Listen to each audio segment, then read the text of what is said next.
I'm Rachel Vigil, and this is Grand Canyon's basketball preview.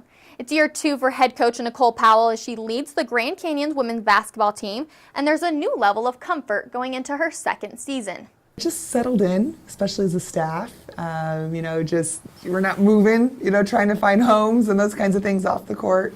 But I think we're just settled in on the court too. Just a really sense of comfort, just that experience working together and that process. I'm really excited about our returners and a lot of new faces. Nicole Powell, who has a lengthy list of success in her collegiate and pro days, brings a similar style from her days as a player to her days as a coach. The biggest thing I think that I carry over from having played is the freedom I had in my game. As a really, versatile player, being able to play point guard at times, I was a really big guard, but then at the same time, posting up smaller players if I could. And so that's something I really enjoyed as a player, is just the freedom.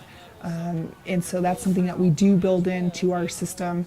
We do a lot of player development. That's something that I've taken, especially from my pro career, is all of the individual skill development. I think our staff is really, really strong in that, and we spend quality time on a daily basis developing the skills for our players so they can improve over the course of time. And you would think that any coach would say the #1 goal is to win, and while winning is a goal, it's not the main one for Coach Powell. This is so much more than the game. It is so much more than that, and just even the opportunity to come out of college and not have any debt is just, it's such a gift. And also to have the experience, we're talking about GCU Midnight Madness, to have that opportunity to be in front of, 10,000 screaming people who are cheering for you. That hasn't happened since I retired from basketball. I don't walk down the halls and everybody at GCU doesn't start clapping and cheering for me. So it's a special time in their lives. I'm really pumped about Jordan Jackson, who's coaching right now, helping out at a community college, and she does some other stuff for youth. And so really helping them prepare for life after basketball is the goal as a coach. Obviously, basketball is a tool to do that, and I love being on the court with them and helping them in those ways. But we are constantly focused on their growth off the court. Moving on to the men's side, led by head coach Dan Marley. There was a bit of pressure last year being the first year eligible for the NCAA tournament. And while the Lopes didn't get to cut down the net at the end of WAC Vegas, they made it to the WAC championship game. Last year was our first year eligible for the tournament, so it was important for us to make a good showing, show our guys how it feels to win 3 games or have to win 3 games to get to the NCAA tournament.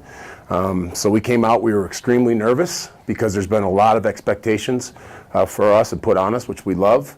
And we started with UMKC, and we got off to a terrible start. They played great. I think we were down 22-4 or something. And then we came back and won, and then we beat Utah Valley and got to the final game. So I thought it was a very important step for our guys and our university to get to the finals our first year. Last year's Freshman of the Year, Alessandro Lever, well, this year he's preseason Player of the Year. Well, anytime you have a big man like that, it can do the things that he's done, especially because he's so young. I knew he was a good player last year when we got him. I didn't think he'd be that good, but he's a really hard worker. And as the year progressed, he got better and better.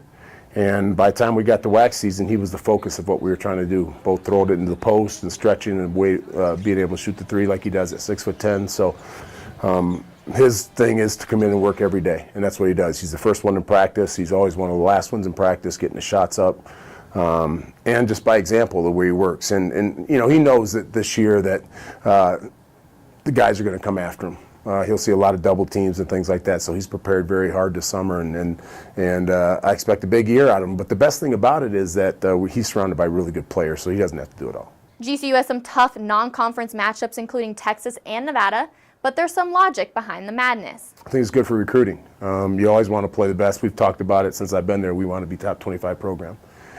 And to do that, you have to play top 25 teams. You have to see what they look like, how they play. And that's what we do. We've played the best teams since I've been there, and this year will be no different. I think this year, I know this year is our hardest non-conference schedule.